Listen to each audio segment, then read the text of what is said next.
et Marc Lionel Chouamau. Bonsoir, messieurs.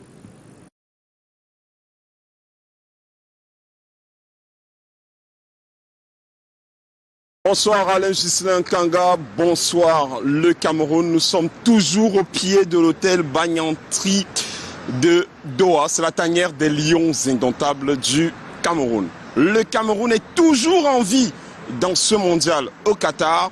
André Onana est toujours dans cet hôtel ici à Doha. Il n'a pas encore quitté la tanière. Yves Chamadou, bonsoir. Bonsoir André, bonsoir Alain Ghislain et bonsoir à tous les téléspectateurs canadiens internationaux. On va parler en deux tendances ce soir. On démarre d'abord par la bonne nouvelle. Le Cameroun est toujours en vie dans le mondial. On a pour la première fois marqué 3 buts dans un match de Coupe du Monde. On a réussi cet exploit, mais surtout, il faudra d'abord s'imposer vendredi prochain face au Brésil, sortir les calculettes pour espérer, en regardant l'autre match entre la Serbie et la Suisse, espérer se qualifier pour les 8e de finale de ce mondial. On respire parce que le Cameroun a mis fin à une série de 8 défaites d'affilée en Coupe du Monde, mais on retient notre souffle. Le Cameroun n'a toujours pas gagné de match de Coupe du Monde et ça date depuis 20 ans. Oui, je pense que Mirabon est passé par des ascensions émotionnelles dans ce stade d'Andadoub de Doha. Je crois que le Cameroun, pour moi, ce que je retiens, c'est que cette équipe a su déjà marquer ce coup de pied arrêté, ce que je disais déjà hier lors de l'émission Doha Show, parler de la capacité de l'équipe nationale du Cameroun à marquer enfin ce coup de pied arrêté, c'est qui est devenu la nouvelle donne dans le football moderne.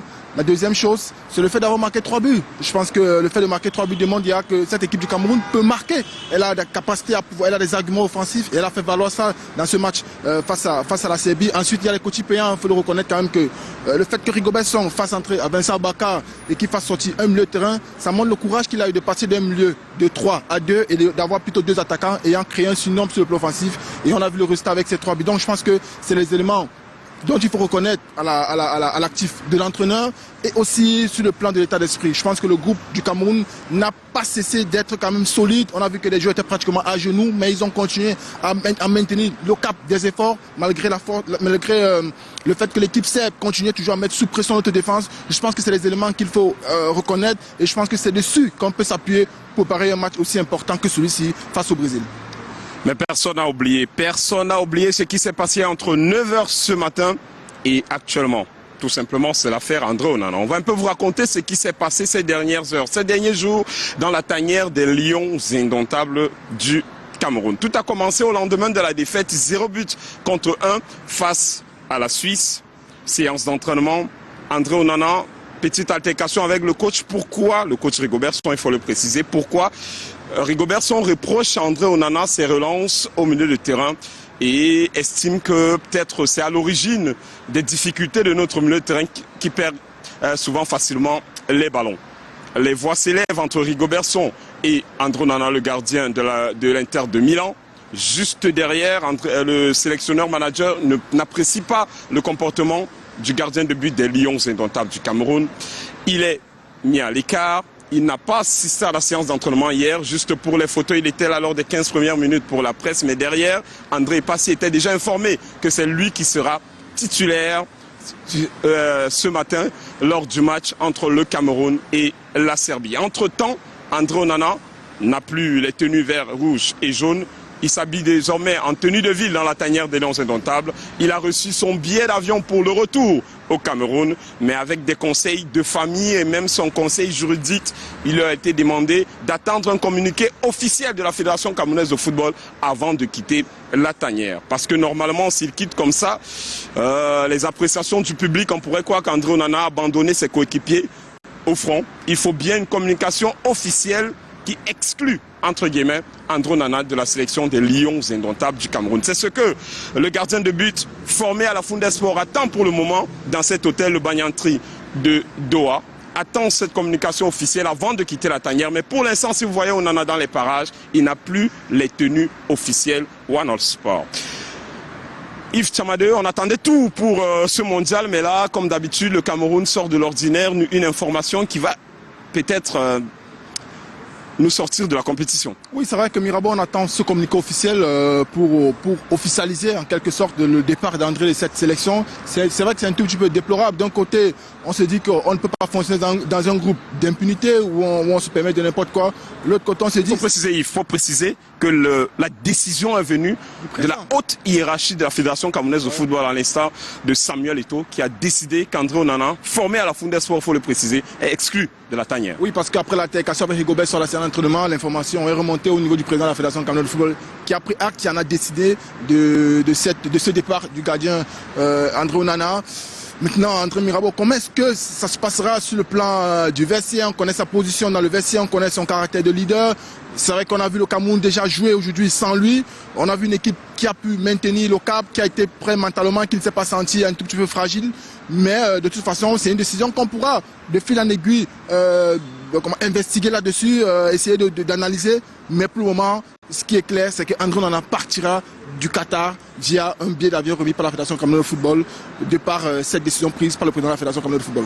Mais Yves Chamadou, il faut être honnête, ça peut changer. Le président peut s'entendre avec André et en 2 minutes, tout évolue, on déchire le billet et André reste. Mais après, il faut reconnaître qu'à partir du moment où on enlève les tenues officielles de l'équipe, ça veut tout dire. Ça veut dire actuellement, il est plus... On a enlevé les habits, peut remettre les habits. Mais après, on reste dans cette... Je vais dire, déshabiller en quelque sorte le joueur de la tenue officielle du Cameroun ici au Qatar, c'est dit qu'il est actuellement comme un client de l'hôtel. Oui, c'est ça la réalité. Donc, passer à une autre étape, il faut, comme dans nos investigations, il faut une communication. Mais même s'il faut réhabiliter André, il faut en quelque sorte une sorte de communication. Parce que pour le moment, Rigobert l'a quand même dit en conférence d'après-match qu'il privilégiait le groupe à un individu. Il verra s'il y aura des changements pour réintégrer le joueur. Donc, c'est pas encore acté, mais ce qu'il en est comme information à l'heure actuelle d'une manière factuelle, c'est qu'André ne fait pas partie du groupe sur le plan technico-tactique. Je veux dire les joueurs qui sont à disposition de l'entraîneur pour préparer le prochain match face au Brésil en espérant un potentiel changement d'ici à demain ou après-demain.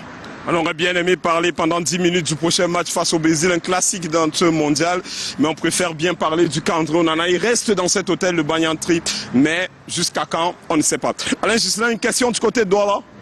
Effectivement, à côté de cette performance des Lions indomptables, il y a également la belle opération du Ghana qui a battu la Corée.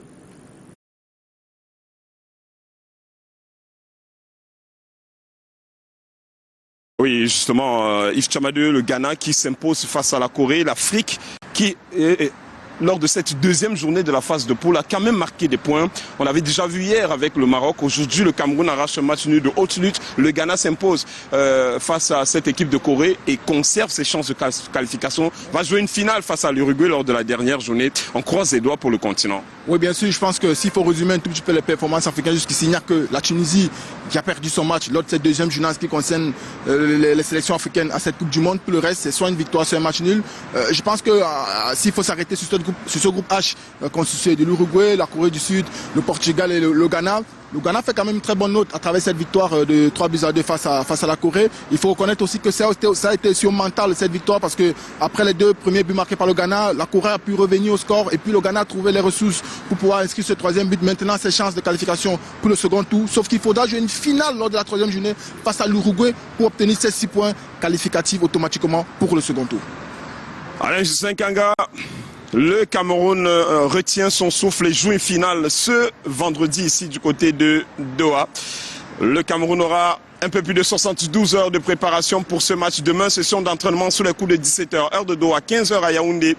Session de décrassage, mais on sait entre cet exploit cet après-midi face à la Serbie et ce match couperait contre le Brésil, l'actualité Onana va évidemment retenir toute l'attention du public et même de la presse. André Mirabeau, Yves Chamadou et Marc-Lionel Chouamau à Doha pour Canal International.